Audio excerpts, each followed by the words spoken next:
ለምሳሌ ምን አይነት ቀውሶች አሉ ስንል አንዳንዶቹ ከማህበረሰብም ከሃይማኖታዊም እንቅስቃሴ በተለይ ደግሞ ትራዲሽናል ከሆነው በትውፊት ከመጣው የክርስትና መልክና አስተምህሮ ጋራ የሚጻረር የሚመስሉ ያፈነገጡ አይነት እንቅስቃሴዎች ይታያሉ። አንዳንዶቹ ስነ መለኮቱን ከልምምዱ ጋራ የመቀየጥና ከዛ እየተቹ ያሉት የቱን ነው የሚለው ላይ ጥያቄ ይፈጥርብሃል። ቴዎሎጂውን ነው እየተቹ ያሉት ወይስ ፕራክቲሱን ነው እየተቹ ያሉት? ሰው ራሱ እንዲማር ብዙም ሪኮመንድ አያደርጉም አገልጋዮች፣ በተለይ ብዙም አይደረግም። ካወቅክ ነፃ ስለምትወጣ የምር በጣም ሰው እንዲማር እንዲያውቅ አይፈልጉም። የጳውሎስ ኢንቴንሽን ልሳንን የመለያየትም እና የመነጣጠልም አይደለም። ነገር ግን በማህበር መካከል የሚጠቅም የሚሆነው ተርጓሚ እስካለ ድረስ። አሁን ኢትዮጵያ ውስጥ በጣም ችግር እየሆነ ያለው ሁሉም ሰው ኢንተርኔትና ስልክ አለው፣ ስማርትፎን አለው፣ ከዛ ኢንተርኔት አለ፣ መናገር ይችላል። በቃ መናገር ይችላል። ገብቶ እንደዚህ እያለ ራሱን እንደ ኦቶሪቲ ነው የሚቆጥረው፣ እንደ ስልጣን ነው የሚቆጥረው። አሁን ደግሞ ጭራሽ ሰብሰብ ብለው ቲክቶክ ኮርት የሚባልም አይነት አለ፣ ችሎት ፊት ለማቆም የሚሞክሩ አይነት አሉ።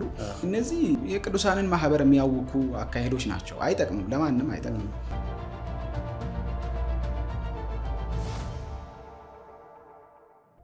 ሰላም ጤና ይስጥልኝ የተከበራችሁ ተመልካቾቻችን፣ እንዴት ናችሁ? የጌታ ኢየሱስ ክርስቶስ ጸጋና ሰላም በያላችሁበት ይብዛላችሁ። ይህ በየሳምንቱ በክርስቲያን ቲቪ የተዘጋጀው ወደ እናንተ የሚደርሰው ክርስቲያን ፖድካስት ነው። የተለያዩ መንፈሳዊ ርዕሶችን እያወራን እንግዲህ እንግዶችን እያመጣን ወደ እናንተ እናደርሳለን። ዛሬ አንድ ለየት ያለ እንግዳ ይዘን መጥተናል። እንግዳችን ወንድማችን ሳሚ ነው። በቲክቶክ አገልግሎት እንዲሁም በቤተክርስቲያን ሀለወት አማኑኤል ህብረት ቤተክርስቲያን ሲያገለግል ብዙዎቻችን እናውቀዋለን። ሳሚሻ እንኳን ደህና መጣ። ቴንክ ዩ ኬቢ፣ እንኳን ደህና ቆያችሁኝ። ዛሬ እንግዲህ የተለያዩ ርዕሶችን ወቅታዊ ጉዳዮችንም እያነሳን ከአንተ ጋር እንጨዋወታለን። በመጀመሪያ ግን እንግዲህ ወደ ያስኳቸው ጥያቄዎች ከመግባታችን በፊት የማያውቁ ተመልካቾች ካሉ ድንገት ሳሚ ማን ነው የሚለውን ነገር ብትነግረን በተወሰነ መልኩ ደስ ይለኛል። እሺ፣ ሳሙኤል በላይነህ እባላለሁ። የማገለግለው ቅድም እንዳልከው ሀለወት አማኑኤል ህብረት ቤተክርስቲያን ነው። ጌታን ያገኘሁትም ወደ አገልግሎት የመጣሁትም አማኑኤል ህብረት ውስጥ ነው። ሀረር አማኑኤል ነበርኩኝ። የሀረር ልጅ ነኝ። የአንድ ሚስት ባልና የሁለት ልጆች አባት ነኝ። የመጽሐፍ ቅዱስ ኮሌጆች ላይ አገለግላለሁ፣ አስተምራለሁ። የመጽሐፍ ቅዱስ ኮሌጆች ላይ ቲዮሎጂ ኮርሶችን እሰጣለሁ። ለመነሻ ያህል ይሄን ያህል ካልኩ ይበቃል። እሺ ሳሚ፣ እንደ መግቢያ አጠር ብታደርገውም ሳሚ ማን ነው የሚለውን ነገር በተወሰነ መልኩ ተመልካቾቻችን ያወቁ ይመስለኛል። በጣም ብዙዎች እንግዲህ ደግሞ የሚያውቁ ቲክታክ ላይ በተለይም የተለያዩ ዲቤቶችን ከወንጌል አማኞችም ጋር ወንጌል አማኝ ካልሆኑ ሰዎችም ጋር በብዛት ስታደርግ ያውቁሃልና ስለሱ እንመጣበታለን በኋላ።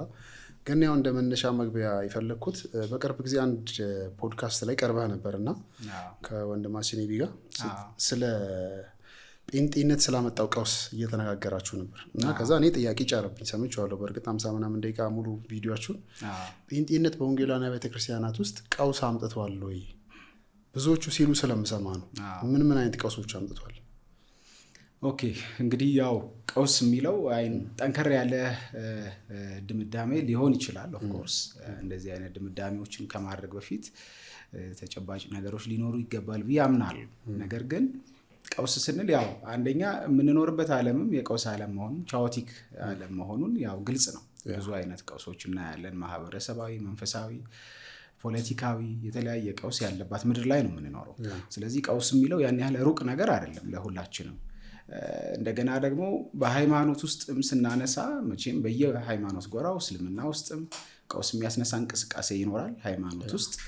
እንደገና የኦርቶዶክስ እምነት ውስጥም ኢትዮጵያ ውስጥ ቢያንስ 3 ስለሆኑ ፊገር ሆነው ያሉት የራሱ የሆነ ቀውስን የሚፈጥር እንቅስቃሴ ይኖራል። አሁን ግን እኛ እያወራንበት ያለው ኮንቴክስት በወንጌል አማኞች መካከል ስለሆነ በወንጌል አማኞች መካከል ደግሞ ምናልባት ይህንን እንቅስቃሴ ጴንጤቆስጣዊ ብለን የምንመድበው ነው አይደለም የሚለው ላይ ሙግት ልናነሳ እንችላለን እንጂ ቀውስ መኖሩን ግን ማንክደው ሀቅ ነው። ለምሳሌ ምን አይነት ቀውሶች አሉ ስንል አንዳንዶቹ ከማህበረሰብም ከሃይማኖታዊም እንቅስቃሴ በተለይ ደግሞ ትራዲሽናል ከሆነው በትውፊት ከመጣው የክርስትና መልክና አስተምህሮ ጋራ የሚጻረር የሚመስሉ ያፈነገጡ አይነት እንቅስቃሴዎች ይታያሉ።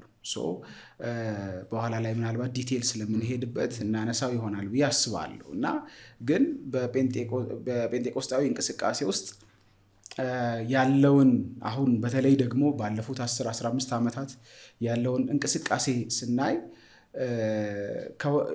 ለወንጌል አማኙ ለራሱ ማህበረሰብም ከወንጌል አማኙ ውጪ ላለው ማህበረሰብም በቀውስ ደረጃ ሊያስፈርጅ የሚችል እንቅስቃሴዎች ግን አድሚት ልናደርገው በሚገባ መልኩ በደንብ አሉ ብዬ አምናለሁ።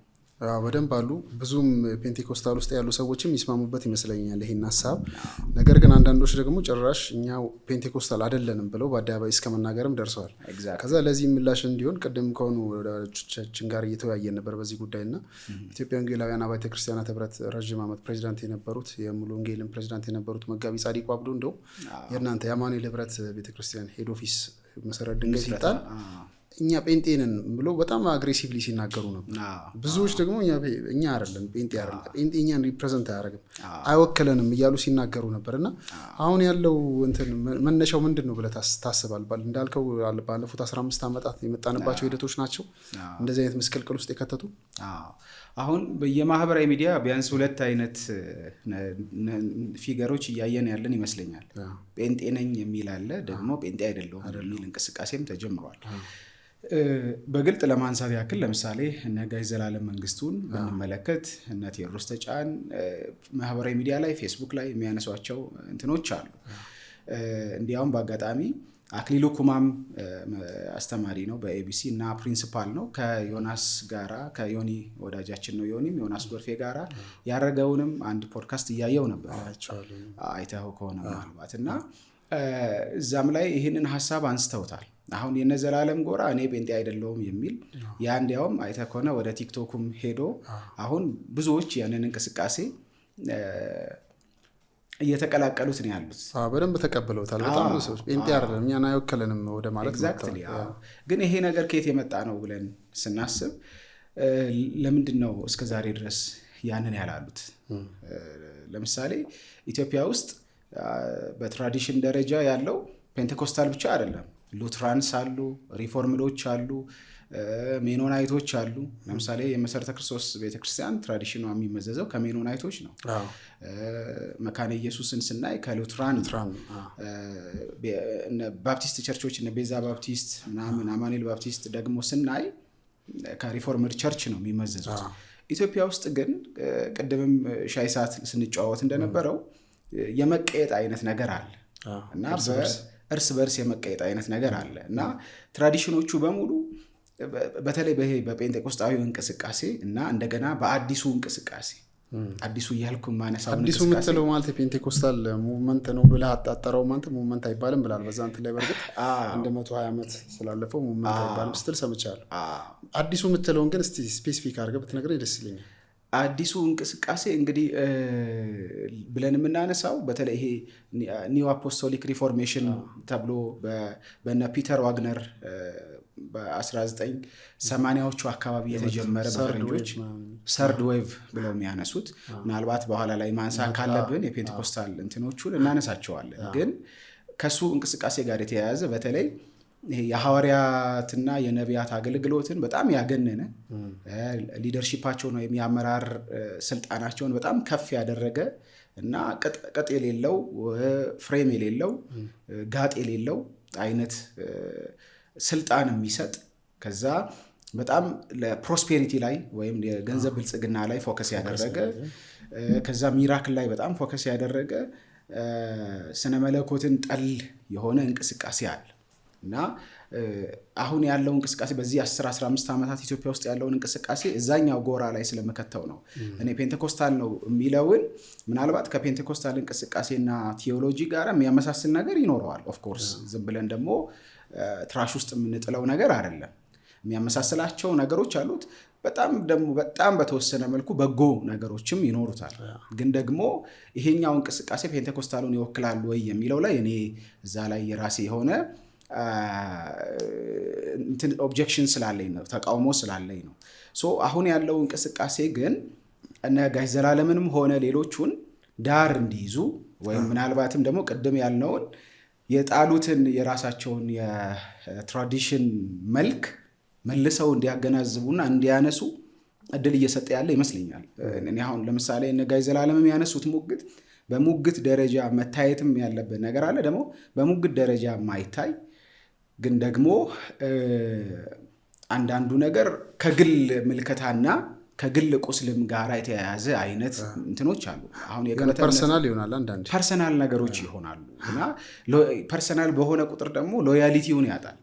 ማለት ለአገልግሎቱ ለምሳሌ ለዕቅበተ እምነት ያለውን ታማኒነት ደግሞ እያሳጣ ነው እንሄዳለን እና ግን ለምሳሌ አሁን ያነሷቸውን ሙግቶች ስናነሳ አብዛኛውን አሁን ጋሽ ዘላለም በኢትዮጵያ ቤተክርስቲያን ባይዜ በጣም ትልቅ ኮንትሪቢዩሽን ያለው ሰው ነው። አድማጮቻችንም ሆነ ጋሽ ዘላለም ሲሰማው ይህንንም አክኖሌጅ አድርገን እንደምናልፍ እንዲታወቅ እፈልጋለሁ። በዕቅበተ እምነት ደረጃ በጣም ትልቅ ስራ የሰራ ሰው ነው። ብዙ መጽሐፍትን ያበረከተ ሰው ነው። የዛን ያህል ደግሞ ጽንፍ የሚይዝባቸውም አግባቦች አሉ። ለምሳሌ አሁን ፔንቴኮስታሊዝምን አዘ ቲዮሎጂ ስህተት የስተት ልምምድ የስተት ትምህርት እያለ በጣም ከባባድ ክሌሞችን ይጠቀማልና እንዲሁም በጣም እዚህ ሀገር በጣም ፔንቴኮስታሊዝም የሚባለው ነገር ላይ ሰዎች ጥያቄ እንዲፈጠርባቸው የሚያደርገው ጋሽ ዘላለም ይመስለኛል። እንዲያውም ቅድም ያልከው ፖድካስት ላይም አንስተነው ነበር። ካሪዝማቲካዊ ቀውሶች የሚል መጽሐፍም ጽፎ ነበር ከዚህ በፊት ጽፎ ነበር። እሱ እንዲያውም አሁን ያለው እንቅስቃሴ ቅድም ያልከው አዲሱ እንቅስቃሴ ከመወለዱ በፊትም ይመስለኛል የጻፈው እና አንዳንዶቹ ይሄ ስነ መለኮቱን ከልምምዱ ጋራ የመቀየጥና ከዛ እየተቹ ያሉት የቱን ነው የሚለው ላይ ጥያቄ ይፈጥርብሃል።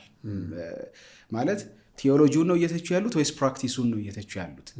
ቲዮሎጂውን እየተቹ ከሆነ ኦኬ ቲዮሎጂው ላይ ነው ዲያሎጉ መሆን ያለበት፣ ውይይቱ፣ ሙግቱ፣ ክርክሩ መሆን ያለበት ቲዮሎጂው ላይ ነው። ለዚህ ነው ፔንቴኮስታል ቲዮሎጂ እንደ ቲዮሎጂ ወይም እንደ ስነ መለኮት ለመተቸት ትችላለህ፣ ግን ደግሞ በልምምዱ ገብተህ አይደለም መተቸት ያለብህ። ግን እዚህ ጋር አንድ ጥያቄ ለመጨመር ቲዮሎጂውን መተቸት ይችላሉ፣ ግን በልምምዱ መሆን የለበትም ትላለህ። እንዲሁም ፔንቴኮስታል እኮ ማለት ቲዮሎጂው ላይ የሌለ ነገር እንዴት ወደ ልምምዱ ሊኖር ይችላል? በጣም ጥሩ ጥያቄ ነው። ኤግዛክትሊ በጣም ጥሩ ጥያቄ ነው። ምክንያቱም ቲዮሎጂው የማያስተዋውቀውን ነገር ልምምዱ ኬት ያመጣዋል የሚል ነው። እንዴት መሰለህ? ለምሳሌ ስነ መለኮቱ ስንል በዚህ ዘመን አሁን የፔንቴኮስታል ቲዮሎጂን ስናነሳ በዚህ ዘመን በመንፈስ ቅዱስ ጸጋ ሰጭነት በቤተ ክርስቲያን ውስጥ ሊገለጥ የሚገባው ስጦታዎች በሙሉ አሉ። በሐዋርያት ዘመን ለቤተ ክርስቲያን የተሰጠ ቀጥለዋል። በዚህም ዘመን መንፈስ ቅዱስ ይሰራል የሚል ድንጋጌያዊ አይነት አቋም ነው ስነ መለኮት ስንል የምናወራው ማለት ነው። ለምሳሌ በሐዋርያት ሥራ ምዕራፍ 2 ላይ በኤፌሶን ላይ በቆሮንቶስ ላይ የተገለጡት እነዛ የጸጋ ስጦታዎች በዚህም ዘመን አሉ ወይስ የሉም የሚል ይሆናል። ስነ መለኮት ላይ የሚደረግ ውይይት ከሆነ ተቋርጧል የሚሉ አሉ፣ ሴሴሽናል የሆኑ እርግጥ አንዳንዶቹ ፊት ለፊት ሴሴሽናል አይደለንም ይላሉ፣ ግን በተግባር ደግሞ ሴሴሽናል መሆናቸውን ያረጋግጡልናል። እኔ አሁን ጋሽ ዘላለምን ፌስቡክ ላይ በዚህ ፍሬንዴ ነው እና ብዙ ጊዜ የምሞግትበት ሀሳብ ነው። ረጅም ጊዜ ነው በፌስቡክ ፍሬንድነት ያለ ነው። ፊት ለፊት ተቋርጧል አይሉ፣ አቋማቸው ግን የሚያሳየው መቋረጡ የሚያሳይ ነው። አንዳንዶቹ ደግሞ አይ አልተቋረጠም ቀጥሏል፣ አሁን ያለው ልምምድ ግን ስነ መለኮቱ መጽሐፉ ላይ ያለውን ስነ መለኮት የሚመስል አይደለም የሚል ነው። ይሄንን ደግሞ ስታወራ ከልምምዱ አንጻር ነው ዲያሎጉ መሆን ያለበት ማለት ነው። ግን ማለት ስነ መለኮቱን የማያምንበት ሰው በዚህ ዘመን አልቀጠለም ተቋርጧል የሚል ሰው አሁን ያለው ልምምድ መጽሐፍ ቅዱስ ሳይሆን አይደለም የሚል ዲያሎግ እንዴት ታደርጋለህ? ማለት ኬቢ ህላዌ እንዳለው ኤግዚስት እንደሚያደርግ የማያምን ሰው ስለ ኬቢ ከለር፣ ስለ ኬቢ ቁመና፣ ስለ ኬቢ ጠባይ ሊከራከር ይችላል። ለዛ ነው አሁን ቲዮሎጂውን ከንትን እንነጥለው ስንል ቲዮሎጂው ያልፈቀደው እንቅስቃሴ ሊወለድ ይችላል። ኦፍኮርስ የትኛውም ፔንቴኮስታሊዝም ላይ ብቻ ሳይሆን ነገረ ክርስቶስ ላይ የሚሆን ነገረ ስላሴ ላይ የሚሆን ነገረ ፍጻሜ፣ ነገረ ድነት ላይ ስነ መለኮቱ ከሚያስተምረው ውጪ አንዳንዴ በስተት ትምህርትን በተለያየ መንገድ እንቅስቃሴዎች ራሱ የሚፈጥሯቸው ይኖራሉ፣ አቋሞች ይኖራሉ። ከዛ ወደ ስነ መለኮቱ እንመለስ ይሆናል። አሁን ሁሉም ሰው ይህንን የሚቃወመው ሰው ስነ መለኮቱን የሚቃወም ባይሆንና ልምምዱን ከሆነ የሚቃወመው ምን ይሆናል መሰለ ሙግቱ? ኦኬ ወደ መጽሐፉ ልምምድ እንመለስ ይሆናል። አሁን ምንድነው ግራ የሚያጋባህ መሰለ? ወደ መጽሐፉ ልምምድ እንመለስ አይደለም ዲያሎጉ ልክ አይደለም ነው። ልክ አይደለም ባዩ ደግሞ ልክ ነው የሚለው ልምምድን ይቀበላል ወይ ነው። አየህ፣ ስለዚህ ሁለት ጎራ ነው አሁን የገጠመው ብዬ ማስበው። ሁለት ጽንፍ የያዘ ነገር። ኤግዛክትሊ ይገርም ነው። አንድ ይህንንም ትንሽ በኋላ ላይ ስለ ፔንቴኮስታል የተወሰነ ማውራታችን ስለማይቀር ትንሽ ምንመለስበት ይመስለኛል። ምን ፖስት አድርገህ አየሁኝ ስነ መለኮትንና የስነ መለኮት ምሩቃንን የማትቀበል ቤተክርስቲያን አይደለችም ስትል ሰማሁ። አሁን ላይ ደግሞ ስነ መለኮት ሲባል ራሱ ትምህርት ቤቶቹን ስታስብ የስነ መለኮት ተማሪዎች ስታስብ ራሱ ከመንፈስ ቅዱስ የራቁ እኔ አንዳንድ ቦታ እንደውም ቤተክርስቲያን መድረክ ላይ እስቲ ይምጡና አጋንንት ይዘን እንነጋገር እዛ ጋር ሲጋራ እያጨሱ እያስተማሩ ምናምን የሚል ዝም ብሎ የተለመደና የሆነ እንትን የማይሰጥ ነገር አለው እና እዚህ ጋር ለሚመለከቱን ተመልካቾቻችን ትንሽ ክሊር ብታደርገው ደስ ይለኛል። በጣም ብዙ ነገሮች ይባሉ ነበር። ስነ መለኮት የተማረ ሰው እንደተቆላ ገብስ ነው አይበቅልም ምናምን የሚሉ ሌብሎች አሉ። በጣም ስነ መለኮት ስንል የሆኑ ሰዎችን እያሰብን ስለምናወራ ይመስለኛል የዚህ ሌብሊንግ ችግር ወይም የዚህ ድምዳሜ ችግር። ስነ መለኮት ስንል ግን የመጽሐፉን ትምህርት እያወራን ያለ ስነ መለኮት ስንል ስለ መለኮት የሚደረግን ጥናት፣ ምርምር እና ትምህርት የሚይዝ ነው። ስለዚህ ለምሳሌ ነገረ ክርስቶስን ስታነሳ ነገረ ክርስቶስን በተዋቀረ መልኩ ከብሉይ ኪዳን እስከ አዲስ ኪዳን ወይም ከዛ ፍጥረት እስከ ራእይ ድረስ ስለ ክርስቶስ የተነገሩ ነገሮችን ስልታዊ በሆነ መንገድ የሚያቀርብ የትምህርት ዘርፍ ነው ስነ መለኮት ስትል። ለምሳሌ ስልታዊ ስነ መለኮት ይባላል እንደዚህ አይነቱ የስነ መለኮት አጠናን። አንድ ሰው ቤተክርስቲያን አንድ ተቋም ቤተክርስቲያን ነኝ ብሎ ክሌም እያደረገ ወይም አንድ አገልጋይ የክርስቶስ አገልጋይ ነኝ ብሎ ክሌም እያደረገ በዚህ መልኩ የተጠናን ጥናት የሚገፋ ከሆነና በዚህ መልኩ አጥንቶ የመጣን ሰው የሚገፋ ከሆነ ጤናማ አሁን አክቹሊ ቤተክርስቲያን አትባልም ሳይሆን ጤናማ ቤተክርስቲያን አትባልም። እንደዛ አይነት ጽሑፍ የተጠቀምኩ ይመስለኛል። አገልጋይም ከሆነ ጤናማ አገልጋይ አይደለም። አገልጋይ ሊሆን ይችላል፣ ቸርች ሊሆን ይችላል። ጤናማነቱ ላይ ግን ለምን ስነ መለኮት ኮሌጁን ብዙ ጊዜ የሚቃወሙበት ምክንያት ያለመሞገት ፍላጎት ነው፣ ያለመጠየቅ ፍላጎት ነው እና ኮስችን መደረግ አይፈልጉም። ለምን ስነ መለኮት ባይዘወይ እንትን አይሰጥህም፣ የመጨረሻውን እውቀት አይደለም የሚሰጥህ፣ ፍሬም ነው የሚሰጥህ በዚህ ማዕቀፍ ውስጥ እንድትሽከረከር የሚል ነው እንጂ የመጨረሻውን ድምዳሜ አይደለም የሚሰራል። ብዙ ጊዜ ግን ይህንን ስነ መለኮትንና ስነ መለኮት ኮሌጅ የተመረቁ ምሩቃንን የሚጠሉ ሰዎችን ሳይ ፍሬም የማይፈልጉ እንደፈለጉ መፋነን የሚፈልጉ አይነት ግለሰቦችና ተቋማት ሆነው አገኛለሁ እና ከዛ የተነሳ ነው በብዛት እንደዛ ናቸው ስታይ። አሁን በተለይ ደግሞ የዋን ማን ሊደርሺፕ ያለበት ቤተክርስቲያን ሰውየው ፈላጭ ቆራጭ ነው፣ እንደፈለገ ነው። ነገር ግን ሲመጣ የመጣው ተቀባው ወይ የሆነ ነገር ጥሪ ያለኝ ወይ እግዚአብሔር በሆነ መንገድ ኢንካውንተር አረገኝ ምናምን ብሎ ነው እንጂ ተምሮ የሚያስተምረውን ነገር አውቆ ማረል። ለዛ ነው ትምህርትም የላቸውም ቤተክርስቲያን። አንድ ቤተክርስቲያን ደግሞ ትምህርት ከሌላት መሬት ላይ እንዴት አድርገህ ህዝቡንስ ራሱን ትማረክ ትችላለህ? በዛ ላይ ቸርቾቹ ራሱ በብዛት የሆነ ቀን ላይ የፈውስ ፕሮግራም አለ፣ ህዝብ ይመጣል ከተለያየ ቦታ፣ ደቀ መዝሙር አያፈሩም፣ አስተምረው ደህንነት አያስጠምቁም። በቃ ከሆነ ቦታ ይመጣል፣ እንደ ገበያ አይነት ነገር ነው።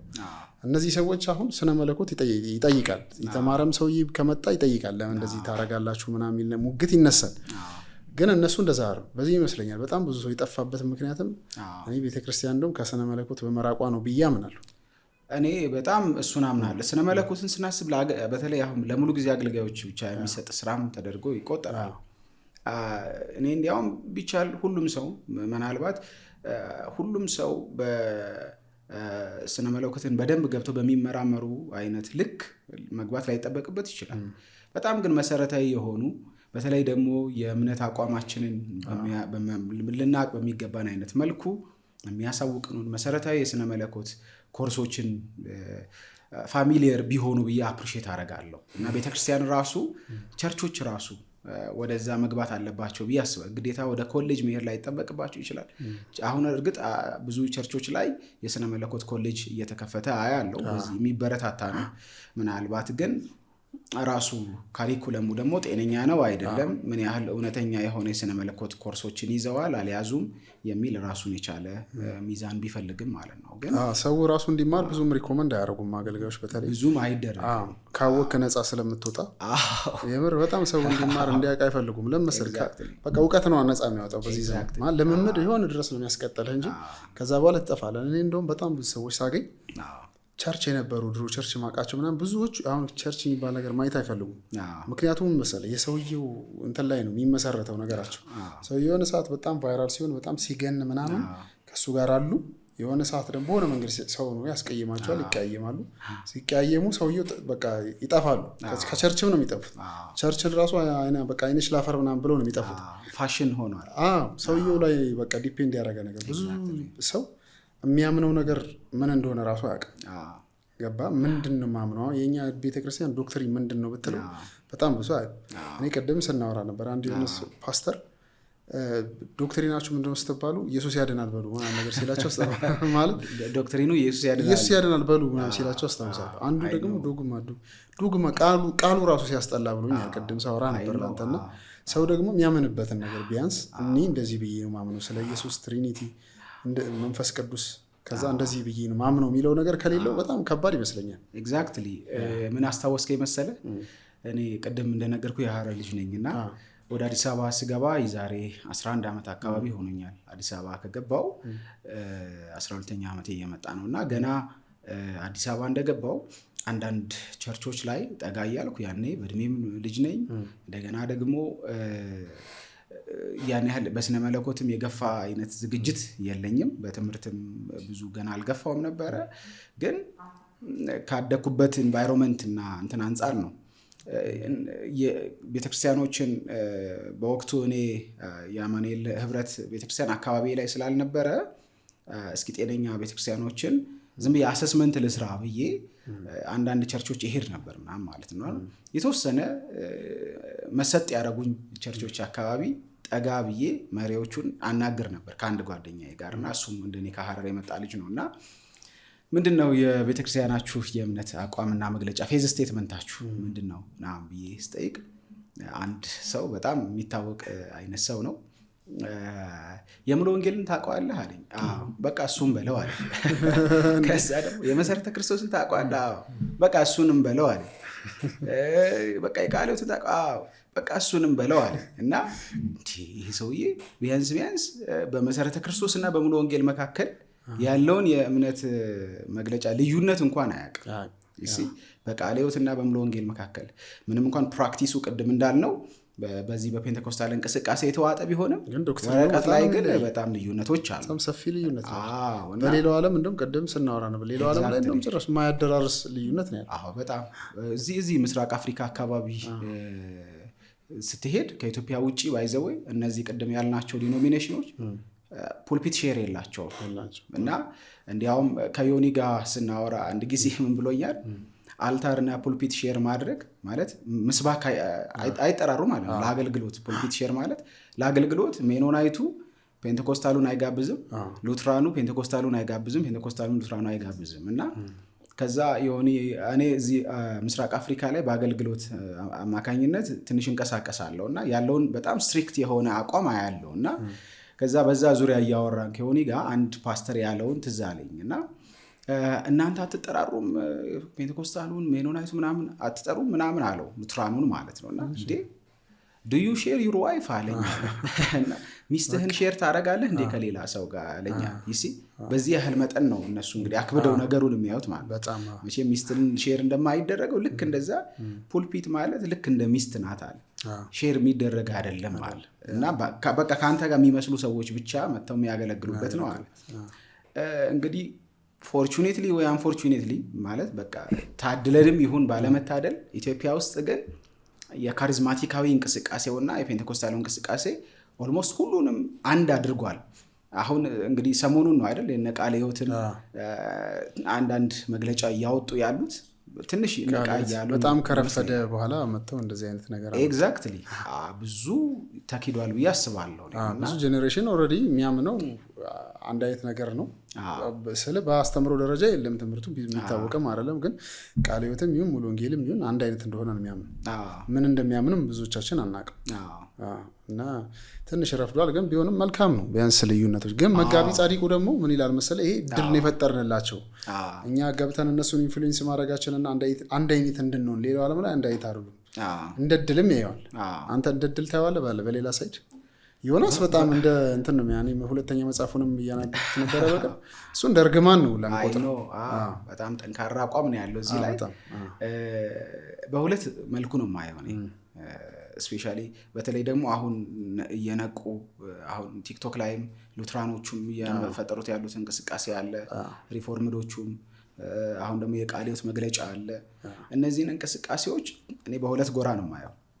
አንደኛው የተወሰነ ተዘግይቷል የሚለው ከአንተ ጋር ሼር ማድረገው አይነት እንትን አለ ማለት በቃ ብዙ ተሄዷል፣ ብዙ ርቀት ሄዷል። በዛ ላይ ራሱ ፍሎኮቻቸው ወይ መንጋዎቻቸው ራሱ ልዩነቶቹን እስካያውቁት ድረስ ኦልሞስት አንድ አይነት የሆነ እንትን አለ እና ረጅም ዓመት ተሄዷል። ሁለተኛው ግን እኔ ለራሱ ለፔንቴኮስታሉም እንደ እድል ይሆናል ብዬ የማስብበት ምክንያት ምንድን ነው? ጠንካራ አይነት ሙግት በተነሳ ቁጥር ለምሳሌ አሁን ኦፊሻሊ ነብይነትን እና ሐዋርያነትን አንቀበልም ብለዋል። ኦፍኮርስ እኔ እኮ እንደዚህ አይነት ሹመትን እንደማሰጥ ቤተክርስቲያኗ አውቃለሁ። ግን ፕራክቲካሊ ግን ማለት አሁን አንጠራም መድረክ አንሰጥም ይባላል አይደል? ቃለ ሕይወት ውስጥ እንደዚህ አይነት መግለጫ አይቻልም። ግን ደግሞ ረጅም ዘመን ሲተገበር ነው የኖረው እና ግን ከዚህ በኋላ ፔንቴኮስታሉ ራሱን እንዲያጠነክር ሞር ደግሞ መጽሐፍ ቅዱሳዊውን ፔንቴኮስታሊዝም እንዲይዝ ሊረዳው ይችላል ብዬ አስባለሁ። ቢብሊካል ነገሩን እንዲከተል ያደርገዋል። ግን ያው የቃለ ሕይወት መግለጫ ቅድም ስናወራ ነበር ከሆነ ወንድሞች ጋርና በጣም የዘገየ ነው። ብዙ ምዕመን ሄዶ ሌላ ብዙ አይነት መቀላቀል ብዙ አይነት መልክ ካመጣ በኋላ ነው። ሁለተኛ ደግሞ መሬት ላይ ደግሞ የሚታይ ነገር ነው። የእነሱ ምዕመን ነው ወጥቶ የሆነ ሰው ሲሄድ በጣም የሚቀበለው ልል ብሎ የሚቀበለው። ስለዚህ ያ ምዕመን ያምንበታል ማለት ነው። ምዕመኑ የሚያምንበትን ነገር እምነት እንደማስቀየር ነው። ሁላ አሁን ሲመጡ እኛ አንቀበልም፣ ነብይ ሐዋርያ አንቀበልም፣ አንሾምም፣ አንጠራም፣ አንጋብዝም፣ ፑልፒታችን ሼር አናረግም ሲሉ ያ በቃ እምነታችሁን ቀይሩ አይደል? ብዙ ድንጋጤም ፈጥሮ አይቻለሁ እኔ። በጣም ሾክ አድርጓል። ቃለ ሕይወት ሜምበር ሆኑ ሰዎች እስኪ መጽሐፉ ደግሞ ከወጣ በኋላ ደግሞ አንብበን እንትን እናደርጋለን። ሌላው ደግሞ ሰው እንደዚህ አሁን ፔንቴኮስታል በዋናነት ዛሬ የምናወራው ይሄን ነገር ስለሆነ የምደጋግመው ብዙ ሰው ደግሞ እንትን የሚያደርገው ጉዳይ የልሳን ጉዳይ ጴንጤ አይደሉም ምናምን የሚልበት ስለ ልሳን እስቲ አንተ ያለህን አመለካከት። ያው መጽሐፍ ቅዱስ ስለ ልሳን ይናገራል። አሁን ሐዋርያት ሥራ 2 ላይ ያለው የተለያዩ ቦታዎች ተጠቅሰዋል በልሳን ስለመናገር። ግን አሁን የምናየው አሁን ቤተክርስቲያን አካባቢ የምናየው በልሳን መናገር መጽሐፍ ቅዱሳዊ ነው ወይ? አሁን አንዱ ይናገራል አንዱ ይተረጉማል አይደል? መሆን ያለበት አሁን 200 ሰው ምናምን ወጥቶ በልሳን ሲናገር የሆነ መበጣበጥ ረብሻ አይሆንም? እንደዛ ነው መጽሐፍ ቅዱስ የሚያስተምረን ልሳን ስለመናገር። እና ደግሞ አንድ አማኝ በምን አይነት መንፈሳዊ ሁኔታው ሲሆን ነው ልሳኖች ራሱ የሚሰጡት የሚለውም ብናወራ ደስ ይለኛል። ምናልባት ከሱ አስቀድመን እንዲያውም ፔንቴኮስታሊዝም ላይ የተወሰነ ትንታኔ ይሄም በጣም አሪፍ ነው። አሁን ሰዎች ግር እንዳይላቸው ምንድነው ፔንቴኮስታል ምንድነው የሚለው እንዳይሉ ስለ ፔንቴኮስታሊዝም ትንሽ ነገር ክሊር አድርገን ምን ደስ ይለኛል። እና የእናንተ ሰዎች የመጽሐፍ ቅዱስ አስተማሪዎች የሥነ መለኮት ሰዎች ያው በአራት ይከፍሉታል። ኒዮ ፔንቴኮስታል ባይብሊካል አለ፣ ከዛ ሰርድ ዌቭ አለ፣ ክላሲካል ፔንቴኮስታል የሚባል አለ። እነዚህ ነገሮች ትንሽ ብታብራራለን እንደውም ደስ ይለኛል። ከክላሲካሉ ፔንቴኮስታሊዝም ስንጀምር ጥሩ አሁን እንትን ይኖራቸዋል ብዬ አስባለሁ። ክላሲካል ፔንቴኮስታሊዝም ሲባል ጥንታዊ የሚለውን ትርጓሜ ነው የሚይዘው። ክላሲካል ማለት ወይም ቀዳሚ የሚለውን ይይዛል። ይሄ የፔንቴኮስቴ እንቅስቃሴ በዊሊያም ጄ ሴሞር አዙዛ ስትሪት ላይ የተጀመረው 1906 ላይ የተጀመረ ነው። እርግጥ 1906 ላይ በዛ አይነት መልኩ ቡም ቢያረግም ነገር ግን ደግሞ ከዛ በፊት የነበረውን ሆሊነስ እንቅስቃሴ እነ ዌስሊን የሜቶዲስቶች እንቅስቃሴ ግራውንድ ያደረገ ነው። ያንን መሰረት ይዞ የተነሳ እንቅስቃሴ ነው።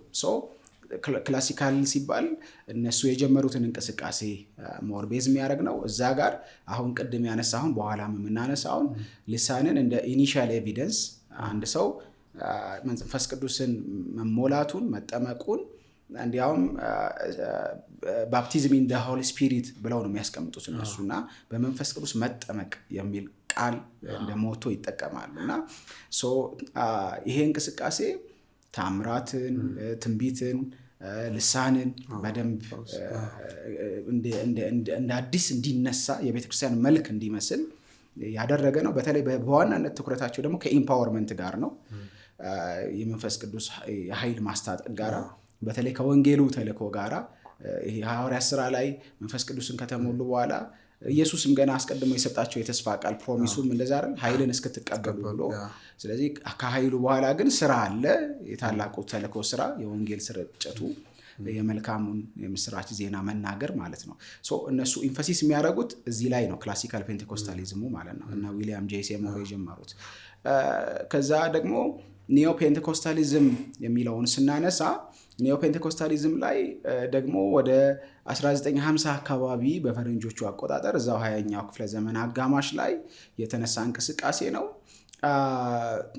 እሱ ደግሞ የአንጋሊካን ቸርችን ካቶሊክ ቸርችን ኦርቶዶክስ ቸርችን ጭምር እና የፕሮቴስታንቱን ሌላውን የነካ እንቅስቃሴ ነው ካሪዝማቲክ እንቅስቃሴ የምንለው ማለት ነው ካሪዝማቲካዊ እንቅስቃሴ የምንለው ነው እሱ በዛ ነው የሚመሰለው ኒዮ ፔንቴኮስታሊዝም የሚለው ለምሳሌ እንዲያውም እዛ አንዱ ኤፒሶድ ላይ አንስቼ ነበር ምናልባት አይተኸው ከሆነ እዛ አንደኛው ፖድካስት ላይ ኦርቶዶክስ ቸርች ውስጥም እንዲያውም ካሪዝማቲካዊ እንቅስቃሴ አለ ካቶሊኩም ውስጥ አለ የሚል አይነት ውይይት አንስተን ነበረ ለምሳሌ አሁን ጠበል አሁን እንደ ቀልድ የምናየው ነገር ጠበል ካሪዝማቲካዊ እንቅስቃሴ ነው ለምን ያንን ጠበል ጠጥቼ እፈወሳለሁ የሚል አይደል እና እምነት ፈዋሹ ያው እግዚአብሔር ነው ተብሎ ስለሚታሰብ ፈዋሹ እግዚአብሔር ነው ግን ፈውስ አለ ብለው ያምናሉ ማለት ነው ቤተክርስቲያን ውስጥ እምነት እንደገና ደግሞ ራሱ ኤክሶርሲዝም የሚባለው አጋንንትን ማስወጣት እነዚህ የሚባሉ በኦርቶዶክስ ቸርች ውስጥም አክቲቭ ሆኖ የሚታዩ ናቸው ካሪዝማቲካዊ እንቅስቃሴ ይሄ ኒዮ ፔንቴኮስታሊዝም የሚባለው እሱን ካሪዝማቲካዊ እንቅስቃሴ ነው ከዛ ሰርድ ዌቭ የሚባለው ጋራ ስንመጣ ደግሞ በ1980 አካባቢ የጀመረ እነ ፒተር ዋግነር የጀመሩት እንቅስቃሴ ነው እሱ ደግሞ ይሄ ናር የሚለውን ኒው አፖስቶሊክ ሪፎርሜሽን የሚለውን የሚያነሳ ነው እንዲያውም ፒተር ዋግነር በሶስት ይከፍለዋል ለዚህ ነው ሰርድ ባፕቲዝም የሚለው ይሄንና እንቅስቃሴ ማለት ነውና ሰርድ ባፕቲዝም ያለበት ምክንያት ክላሲካሉን ፈርስት ባፕቲዝም ይለዋል ከዛ ካሪዝማቲክ የሆነው ኒዮ ፔንቴኮስታሊዝሙን ደግሞ ሰከንድ ዌቭ ይለዋል ፈርስት ዌቭ ክላሲካል ፔንቴኮስታሊዝሙን ያደርገዋል ሰከንድ ዌቭ ደግሞ የኒዮ ፔንቴኮስታል የካሪዝማቲካዊ እንቅስቃሴውን ያደርገውና ይሄኛው ዌቭ ሰርድ ነው ይላል እና እነሱ ደግሞ ቅድም እንዳልኩ በጣም የአፖስቶሎቹን የፕሮፌቶቹን እንትን ስልጣን በጣም ከፍ ያደረገና ከዛ ገንዘብ ላይ ያተኮረ ፖለቲካውን መያዝ እነሱ 7 ማውንቴንስ የሚሏቸው አሁን የምናየው ማለት አሁን ያለው በቃ በተለይ ደግሞ አሁን ያለው እነዚህ በ10-15 ዓመታት ውስጥ የመጡ ቸርቾች የሚያደርጉት እንቅስቃሴ ነው ሰርድ ዌቭ የሚለው አራተኛውና ምናልባትም እኔ ደግሞ በጣም አሁን ሰፖርት የማደርገው እንግዲህ ፔንቴኮስታሊዝም ቢብሊካል ፔንቴኮስታሊዝም የምንለው ነው ቢብሊካል ፔንቴኮስታሊዝም ላይ እነ ጎርደን ፊ የሚባሉ ክሬግ ኪነር የሚባሉ ስኮላሮች አሉ ሊቃውንቶች አሉ አሁንም በህይወት ያሉ ሊቃውንቶች አሉ በጣም ብዙ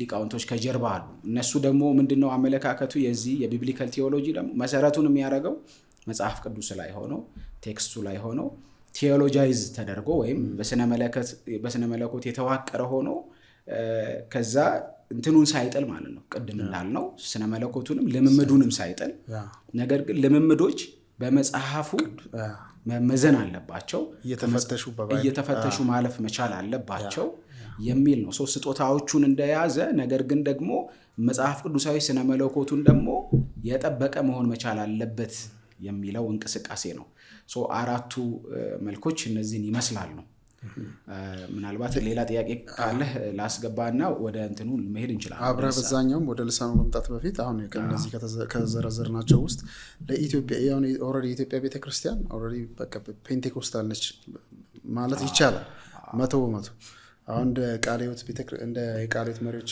እንዳወጡት መግለጫም ከዚህ ነገር እንውጣ ሳይሆን መፍትሄው ይመስለኝ እዛ ሆኖ ታድሶ ማምጣት ወይ ደግሞ ወደ ቢብሊካሉ መምጣት ይመስለኛል እና የትኛው ሞር የበለጠ ወደ ቤተክርስቲያን አሁን ያለችው ኢትዮጵያ ቤተክርስቲያን ወደ የትኛው በተመጣ የበለጠ ወደ መጽሐፍ ቅዱስ ተመጣለች የሚለውንም አብረህ ብታነሳው ደስ ይለኛል እኔ ፎር ዛት ማተር ይሄ ትራዲሽኖቻቸውን ወይም የተነሱበትን መሰረት ለመያዝ መሞከራቸው ችግር ነው ብዬ አላምንም ነገር ግን ይሄ አንዱን የሚፈርጅበት አይነት መልኩና አንዱን ለማውገዝ የሚነሳበት መልኩ እሱ ላይ ነው ያለኝ ተቃውሞ ኦብጀክሽኔ እዛ ጋር ነው ያለው እንጂ እንደምታውቀው እነ መሰረተ ክርስቶስ፣ እነ ቃለ ሕይወት፣ እነ መካነ ኢየሱስ አገር በቀል ቤተክርስቲያኖች አይደለም አይደል? ሚሽነሪዎች ከውጭ መጥተው ነው የተተከሉት። ሶ ፋውንዴሽናቸው መከበር መቻል አለበት ብለው ካመኑ ያን ለማድረግ መሞከራቸው ምንም እንኳን ቀድም እንዳልነው ብዙ የተካሄደበት ጉዳይ ቢሆንም እሱን ለመመለስ መሞከራቸው በራሱ ችግር ነው ብዬ አላምነው። ነገር ግን ደግሞ ቀድም እንዳልኩ ለምሳሌ እኔ ጴንጤ አይደለሁም ማለት ይችላሉ። አሁን እንደነ ጋይ ዘላለም ያሉ ግለሰቦች ይችላል። ጴንጤነትን ግን ሐሰተኛ ለማድረግ እና የሐሰት ትምህርት ነው ወይም ስፔሻሊ ቲዮሎጂውን ቀድም እንዳልኩ አሁን ያለው እንትን ላይ እኛም እኮ የምናወግዛቸው ናቸው። አሁን ለምሳሌ ፔንቴኮስታል ቲዮሎጂን ሰፖርት የምናደርግ በተለይ ቢብሊካል ፔንቴኮስታል ቲዮሎጂውን እና ክላሲካል ፔንቴኮስታል ቲዮሎጂውን ሰፖርት የምናደርግ ሰዎች በመካከላችን ያሉትን እኮ ሐሰተኞች መቼም አይታል ሶሻል ሚዲያ ላይ ብዙ ጊዜ እንግዲህ ሚዲያ ላይም የተሰጣውበት ነገር ነው። ግለሰቦችን ቪዲዮ ሰራለው ሐሰተኛ ናቸው የማምናቸውን ሰዎች አሁንም ቀድም እንዳልኩ ይሄ በዚህ 10-15 ዓመት ያሉትን ሁሉንም ባልፈርጅም አብዛኛውን ግን በጥንቃቄ ነው ማያቸው። አብዛኛውን የማፈንገጥ አይነት ነገር አላቸው ብዬ አምናለሁኝ። አየህ ይህንን ቲዮሎጂ ግዴታ መግፋት አይጠበቅብኝም እነዚህን እንቅስቃሴዎች ለማውገዝ። ግን ቲዮሎጂውንም ስሁት ነው ለማለት በጣም ምሁራዊ ጥናት ያስፈልጋል። እንደገና ደግሞ በጣም ምሁራዊ ድምዳሜም ማድረግ አለብን ብዬ አስባለሁ። እኔ አሁን ጋይ ዘላለም ያንን ሁሉ አበርክቶት አድርገው ለኢትዮጵያ ቤተክርስቲያን እንደዚህ አይነት ነገር ላይ ደግሞ ለኔ ይሄ ስንፍናቸው ነው ብዬ ነው ማስበው። እና እኔ ይሄንን ካራ መማዘዙን ነው ምጠላው እንጂ ሜኖናይቱም ወድ በቃ እኔ ሜኖናይነትነቴን ላስከብር እስከዛሬ ውስጤ የገቡትን የፔንቴኮስታል ልምምዶች አስወግጣለሁ ብሎ ቢነሳ ሉትራኑን ቢነሳ ለኔ ያን ያህል ችግር ይሆናል ብዬ አላስብም። ይሆናል ግን ያው መነሳቱ ጥሩ ነው ግን ይሆናል ወይ እሱን አብረን እናያለን። እሺ ቀጥል እስቲ። አሁን ወደ ልሳኑ እንምጣ። ልሳኑ ላይ ቀደም ባልኩ በአራቱ የፔንቴኮስታል እንትኖች ላይ ለምሳሌ ክላሲካሉ ነው የዊሊያም ጄ ሴሞር ነው ያንን ስትሪክት አቋም የሚይዘው። ኢኒሻል ኤቪደንስ ነው የመጀመሪያ ምልክት ነው። መንፈስ ቅዱስን መሞላትህን ኃይል መቀበልህን ከመዳን ጋር አያያዝም። የትኛውም የፔንቴኮስታል እንቅስቃሴ ባይዘወይ እንደዚህ አይነት ሌብሎች ስላሉ ነው። ይሄ መንደር ውስጥ የተፈጠረ እንትን ሊሆን ይችላል የሚሉ አይነት ሰዎች ሊኖሩ ይችላሉ። ግን ስነ አራቱ ያልናቸው ወይቦች ላይ ለምሳሌ አራቱም ጋራ የለም። ድነት ከልሳን ከመናገር ጋር አይገናኝም። በፍጹም አይገናኝም። መንፈስ ቅዱስ ከመሙላት ጋር የሚያገናኙት አሉ። ከመንፈስ ቅዱስ ሙላት ጋር ግን የሚያገናኙት አሉ። አንዳንድ እንትኖች ናቸው ማለት ግለሰብም ያለ የሆነ ቦታ የሆነ አካባቢ ላይ ያለው ሰው ያለውን እያመጣን እንዲያው ለትልቅ ቤተክርስቲያኖች ስም ባንሰጥም ጥሩ ነው ብዬ አስባለሁ። ከድነት ጋር የሚለው ምሁራዊ ወይም ሊቃውንታዊ ድጋፍ የለውም ማለት ነው። ግን አሁን ከኃይል መቀበል ጋራ ከኃይል መሞላት ጋራ የተገናኘውን ነገር ስናነሳ ግን ኢኒሻል ኤቪደንስ ነው የመጀመሪያው ምልክት ነው የሚለውን ሲያነሱ የሚያነሱት ከመጽሐፍ ቅዱስ ተነስተው ነው። ለምሳሌ መንፈስ ቅዱስን ተቀበሉ ተብሎ ሐዋርያት ሥራ ላይ ሁሉንም ስታይ ኢሚዲየትሊ በአዲስ ቋንቋ ተናገሩ ይላል።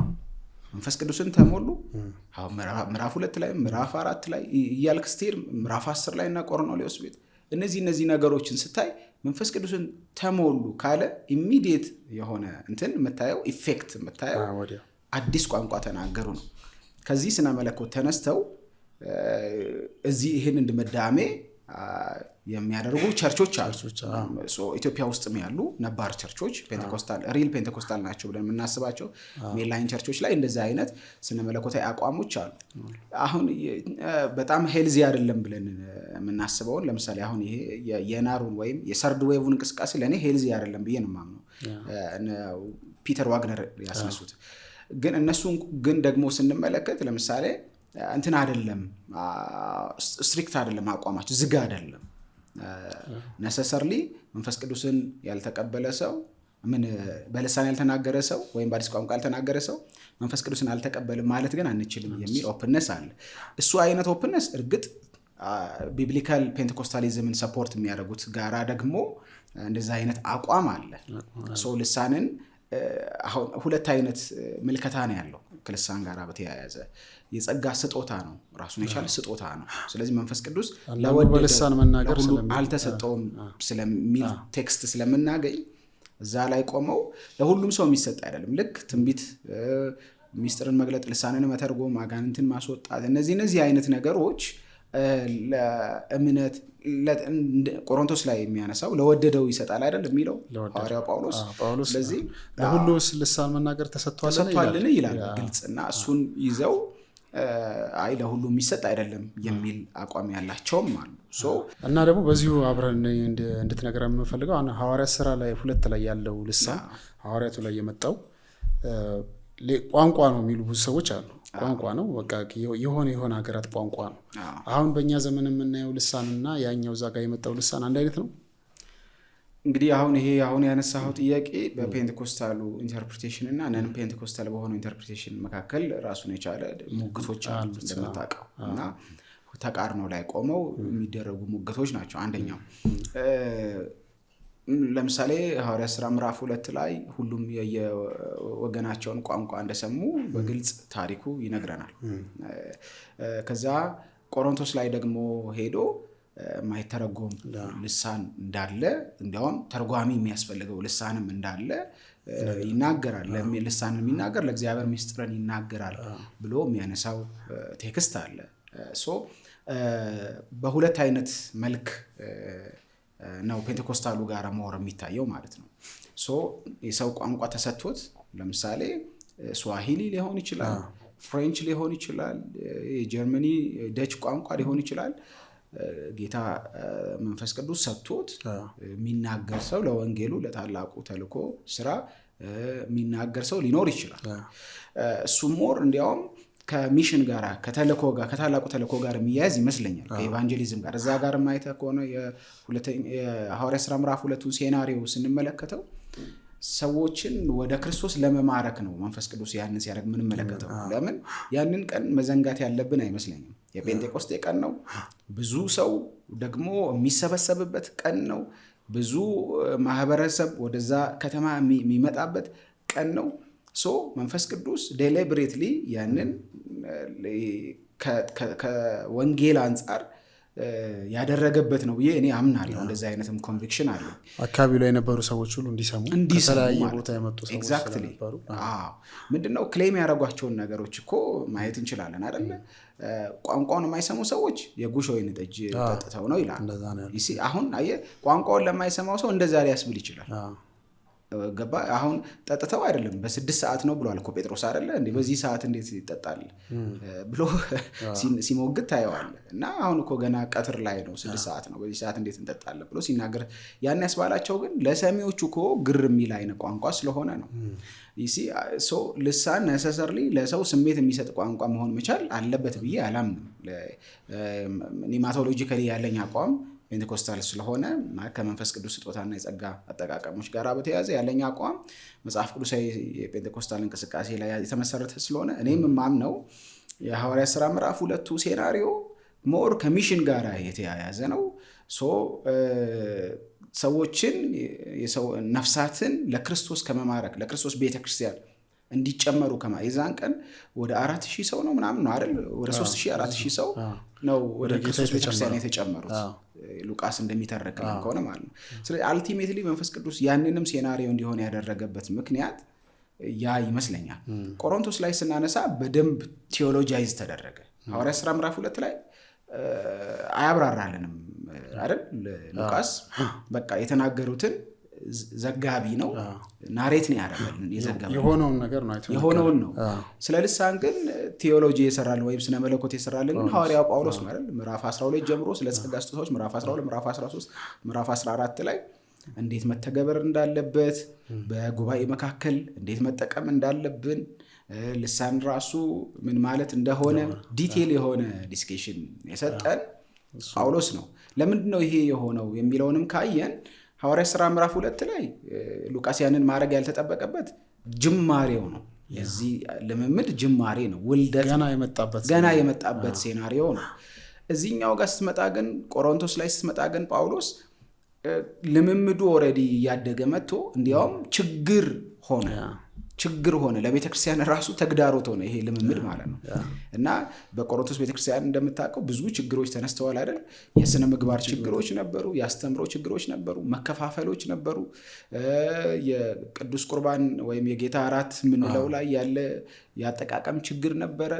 ብዙ ሶሻል ፕሮብሌሞችን ዲል ለማድረግ ነው ሰውየው እየጻፈ ያለው ጳውሎስ። ችግሮችን ለመፍታት ነው እየጻፈ ያለው።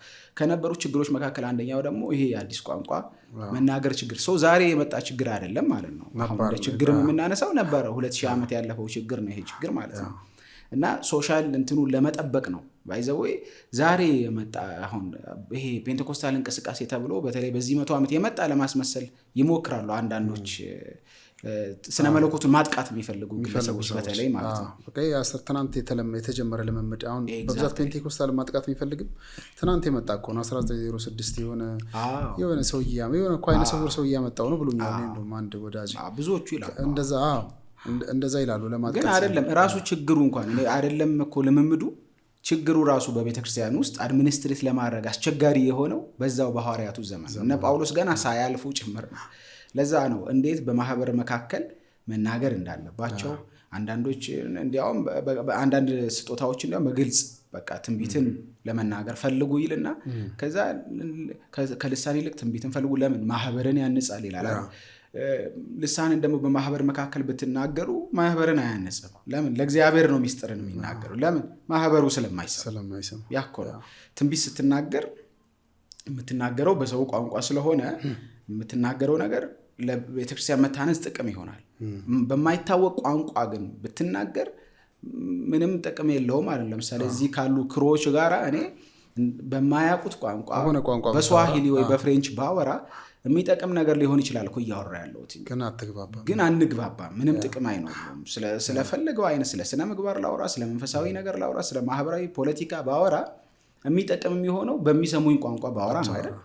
ልክ እንደዛ አይነት ነገር ነው ባይዘው እያወራ ያለው። መናገርን አይደለም ዲስከሬጅ እያደረገ ያለው ወይም ደግሞ ቤዚካሊ የሰውየው ኢንቴንሽን የጳውሎስ ኢንቴንሽን ልሳንን የመለያየትም እና የመነጣጠልም አይደለም።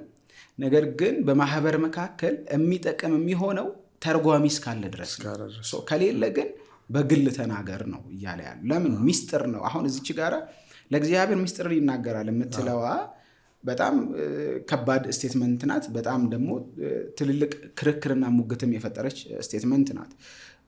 አያይዘን ግን አድሚኒስትሬሽኑ ማንሳት እንችላለን። ግን ከዛ በፊት እኔ አንድ ጥያቄ አንድ ወዳጅ ሲነግረኝ አሁን በልሳን አያምንም ልጁ ይናገር ያወራ የነበረ ነው። አሁን ልሳን ፈጽሞ አሁን ያለው ልሳን ትክክል አይደለም ብሎ የሚያምን ነው። እና ሲያወራኝ የሆነ ጓደኞች ናቸው እንደዚህ በጋራ እንደ ጀማ ነገር ቲም ናቸው። እና ከዛ መሀል አንድ ሙስሊም አለ ከነሱ መሀል ባል ሁሌ በልሳን ሲያወሩ እንትን ሲያደርጉ ምናምን ነገር ይሰማቸዋል እና ሸምድዶታል። አንዳንዴ ሲደዋወሉ እነሱ ምናምን በልሳን ያወራሉ ምናምን እንደዛ ያወራል ልጁ። ከሱ ተነስቶ ከዛ የሚሸመደድ ነገር ነው የሚል ነገር አውርቶኝ ያስታውሳሉ። እና እኔ አሁን ላይ በትክክል መንፈስ ቅዱስን ተሞልቶ ልሳን ተሰጥቶት እንደሆነ የሚናገረው ሰው በምንድነው ሊያረጋግጥ የሚችለው? ትክክለኛው ልሳን መሆኑን ማረጋገጫው ምንድን ነው የሚለውን ነገርም ብናወራ ደስ ይለኛል። ይሄም በጣም ጥሩ ጥያቄ ይመስለኛል። በተለይ አሁን ያልካት ቀድመህ የተናገርካት ነገር ብዙዎቻችን ጋር የምትቀርብ ሞግት ናት አይደል? ተሸምድዶ የሚል እኔም እኮ እንትን ማለት ይችላል ብሎ አንዳንድ ቃላቶችን እዛው ጋራ ድድድድ ሲሉ ትመለከታለህ። ግን መሸምደዱ ነገሩን ልክ መሆንና ያለ መሆን ብያኔ ይሰጣል ወይ? ለምሳሌ እንደዚህ የሚሉት ሰዎች የሰውን ቋንቋ ነው መንፈስ ቅዱስ የሚሰጠው ብሎ የሚያምኑ ሰዎች ናቸው እንጂ እንደዚህ አይነት አሁን እናንተ የምትናገሩትን አይነት ቋንቋ አይደለም። ለምሳሌ ምንድነው የሚያምኑት? እኔ ቋንቋዬ ሳይሆን ጀርመነኛ ብናገር ልሳን ብለው ይቀበላሉ። ጀርመነኛ ግን ሊሸመደድ አይችልም ወይ? ይሸመደዳል። መሸምደድ አለመሸምደዱ ጋር አይደለም ነገሩ ያለው ማለት ነው። አየህ፣ ይሄኛው የማይተረጎም ልሳን ሆኖ ወይ ደግሞ በማህበረሰብ የማይናገረው ቋንቋ ሆኖ ሰው ስለሸመደደው ስተት አያደርገውም። ለምን? ሰው የሚናገረውንም ቋንቋ ብንናገር መሸምደዱ ስለማይቀር ማለት ነው። ግን በኋላ ላይ ያነሳሃትን ወሳኝ ጥያቄ እናንሳት። ከመንፈስ ቅዱስ መሆኑን እንዴት እናውቃለን? ባይዘው ልሳንን የምንናገር የወንጌል አማኞች ብቻ አይደለንም ወይ ፔንቴኮስታሉ ብቻ አይደለም። ራሱን ፔንቴኮስታል ብሎ ስለሚጠራ ኦንሊ ጂሰሶችም ይናገራሉ። ኦንሊ ጂሰሶች ለምሳሌ ቶታሊ የኛን አይነት እንቅስቃሴያቸውም ካሪዝማቲካዊ ነው ምናምን መለየት እስኪያቀታቸው ድረስ በተለይ ይህንን የማያውቁ ሰዎች በተለይ ገጠር አካባቢ ክፍለ ሀገር አካባቢ በቃ ኢየሱስ አይደለም የሚሉት ልሳን አይደለም የሚናገሩት እያሉ ብዙ ሰዎች እነሱ ቸርች ይገባሉ። እኔ እንደውም በተለይ ዋራ ቤቴል የሚሉት እንትን አላቸውና በጣም ብዙ ጴንጤ የእነሱ ነው የእኛን ስለሚመስል አዘማመራቸው ምና ሁሉ ነገሩ በትክክል እንደዛ እየመሰሉ መሄድ ብዙ ሰው ነው ያለው። እዚህ ጋር በጣም በእግረ መንገድ ለኦዲየንሳችን ተናግረን የምናልፈው በስላሴ የማያምኑ አጋንንታዊ አስተምረው ያላቸው ፈጽመው ድነትን ሊያገኙ የማይችሉ አይነት ማህበር ወይም ስብስብ ናቸው ቤተክርስቲያን ብዬ እነሱ ልጠራ አልችልም። ከእንደዚህ አይነት ቦታዎች እግረ መንገዳችሁ መጠንቀቅ መቻላል። የአብንና የመንፈስ ቅዱስን መለኮትነት የእግዚአብሔርን ስሉስ አሃዱነት አንድነትና ሶስትነት የሚክድ ትምህርትን የሚያስተምሩ ሴባሎሳዊ የሆነ ኑፋቄን የሚያስተምሩ ቤተክርስቲያኖች ናቸው። ግን እንደነዚህ አይነት ቦታ ልሳን ይናገራል። እሱ ብቻ አይደለም፣ ቅድም እንዳልከው ሰው ሸምድዶም ደግሞ ይናገራል። ታዲያ ከመንፈስ ቅዱስ መሆኑን እንዴት እናውቃለን ለሚለው ሰሚው ያውቃል ብዬ አላስብም። ሰሚው ከመንፈስ ቅዱስ ነው አይደል የሚለውን የሚያውቀው በመንፈስ ከመረመረ ብቻ ነው። በካርናል ማይንድ ወይም በስጋዊ አይምሮ ወይም በስጋዊ ጆሮ ግን ከምትሰማው ከድምፁ ተነስተህ ግን ልትለየው አችልም። መጽሐፍ እንደሚነግረን ግን መንፈስን መርምሩ ይላል። መንፈስን መመርመር የምንችልበት መንፈስ ቅዱስ ተሰጥቶናል። አንደኛው እሱ ነው። ለተናጋሪው ግን አሁንም የመንፈስ ቅዱስ ምስክርነት አለ። መቼም የመንፈስ ቅዱስን ልምምድ እያደረግ የመንፈስ ቅዱስ ልምምድን እየኖርክ በህይወት ላይም ሊመጣ የሚገባ ለውጥ አለ ብዬ አስባለሁ። በተለይ እኔ አሁን ልሳንን እናገራለሁ፣ በልሳን በደንብ ማመን ሰው ነኝ። ግን ልሳንን ብዙ ጊዜ እርግጥ መድረክ ላይም እናገራለሁ። ምናልባት ከዛ ጋር ተያይዞ አሁን የመድረክ አጠቃቀማችን ላይ ልናነሳው እንችላለን። ግን በመድረክ እኔ ብዙም ባንናገር ብዬ ማምን ሰው ነኝ። ግን አንፎርቹኔትሊ ይሄ ተለመደና በየቤተክርስቲያኖቻችን አሁን እነ ጳውሎስ በሚሉበት አይነት አግባብ ሊያሰናክል የሚችል ሆኗል አይደለም የሚለው ላይ ምናልባት ውይይት ልናነሳ እንችላለን። በወቅቱ ቅድም እንዳልኩ በማህበር መካከል በጣም ቶክሲክ የሆነ እንትን እየፈጠረ ነው። ራሱ በዛው ባሉት ማህበር መካከል ነው፣ ከውጪ ካለው አንጻር ምናምን አይደለም። አሁን ምናልባት ትችቶቹ ወደ ውጪም ለውጪውም መሰናክል ይሆናል አይሆንም የሚለው ነው። ግን ደግሞ አሁን ኦልሞስት ኦልሬዲ ተስፋፍቶ ታውቋል። ግን ስቲል አሁንም ቢሆን ቢቻል እኔ ብዬ ማበረታታው ሰው ልሳንን በግሉ ቢናገር ብዬ ነው ማለት። ግን አሁን ግን በማህበር መካከል ያን ያህል የሚያሰናክል ጉዳይ አይደለም ብዬ አምናለሁ።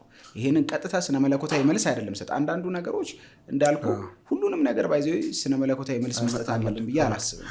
አንዳንዱ ነገር ከሶሻል ቫልዩ አንጻር ለማነሳጭ ከማህበራዊ ሴት አንጻር፣ አንዳንዱ ነገር ራሱ ከንቃተ ህሊና አንጻር ከአዌርነስ አንጻር እነዚህ ነገሮች መታየት አለባቸው። በዲስከሽንም ክፍት አድርጎ የሚተዋቸው ነገሮች አሉ ስነ መለኮት። በጣም አትደመድምም ሁሉም ኦፒኒየን ነው፣ ዝም ብሎ ሁሉም የራሱን እንትን ይሰጣል። እኔ አሁን የኢትዮጵያ ቤተክርስቲያን ላይ በጣም ችግር እየሆኑ ያሉት ብዬ የማስበው የሚደመድሙ ሰዎችም ጭምር ናቸው ብዬ ነው የማስበው። እና ድምዳሜዎች በጣም ጥናት ይፈልጋሉ። ዝም ብሎ በስሜት በኢሞሽን ምናምን ከሆነ ድምዳሜ ላይ የምትደርሰው መልሶ ችግር ይሆናል። እና እንደዚህ አይነት ነገሮች ግን እኔ ቲክቶክ ላይ ያለው በብዛት አሁን ቲክቶክ ላይ ከቅርብ ጊዜ ወዲህ በጣም የውይይት መድረክ ነው። ድሮ ማይደፈሩ ነገሮች በጣም ይደፈራሉ። አሁን ብዙ ንግግሮች አሉ እና የሆነ የመደምደም ነገር የኔ ልክ ነው የኔ እንትን ነው የሚሉ አንዳንዶች ደግሞ ራሳቸውን በቃ የሆነ ዲኖሚኔሽን ዋና በቃ ያለኔ ምንም ነገር አይሆንም ብለው ያስቀመጡ ሰዎችም አሉ እና ይደመድማሉ የኛ ነው ልክ። ከዛስ አጋንንታ ያረጉታል። መካነ ኢየሱስን የምታክል በጣም ትልቅ ቤተክርስቲያን ሲዘረጥጥ የሆነ ሰው ይተሰማል። ቃለ ሕይወትን የምታክል ትልቅ ቤተክርስቲያን በጣም አንገፋ ሀገሪቷ ላይ በጣም ከ12 ሚሊዮን በላይ አካባቢ ሜምበር ያለ ቤተክርስቲያን ተነስቶ የሚዘረጥጥ ሰው ታያለህና እንደዚህ አይነት ነገሮች መደምደሞች በተለይም ቲክቶክ ላይ አሉ። አንተ እንደውም ቲክቶክ ላይ በጣም ብዙ ዲቤቶች እንደመካፈል እዛ ጋር እንደማገልገል እዛ አካባቢ ያለው ነገር እንዴት ታየዋለህ ብዬ ልጠይቅ እፈልጋለሁ። በዚሁ እኔ አሁንም ያለኝ ምልከታ እንዴት መሰለ፣ በጎ ሳይዶች አሉት። ቲክቶክ ላይ ያለው እንቅስቃሴ ብዙ ሰዎች ወንጌል እንዲሰሙ ምክንያት ሆኗል። ደግሞ እምነታችንንም ለመከላከል ምክንያት ሆኖልናል ብዬ አስባለሁ። ግን ደግሞ የዛኑ ያህል አንዳንድ ሰርፕራይዞች አሉት። ቲክቶክ ወለድ ስነ መለኮቶች አሉ። ቲክቶክ ወለድ አቋሞች አሉ። ቲክቶክ በአባቶች የማይደገፍ በሊቃውንቶች የማይደገፍ በመጽሐፍ ቅዱስ ትምህርት የማይደገፍ በሐዋርያት የማይደገፍ ቅድም እንዳልከው በያኒ ሆኖ የመቀመጥ አይነት ነገር ለኔ ከጣመኝ ለኔ እንትን ካለኝና የተወሰኑ ሰዎች የሚሰሙኝ ከሆነ በቃ ሌላውን ትልልቅ ቤተክርስቲያኖችን ጭምር ለምሳሌ መካነ ኢየሱስ ላይ ቃለ ሕይወት ላይ ካልቪኒዝም ትምህርቶች ላይ ምናምን አንዳንዴ ከባድ የሆኑ ድምዳሜዎች ሲደረጉ ትመለከታለህ።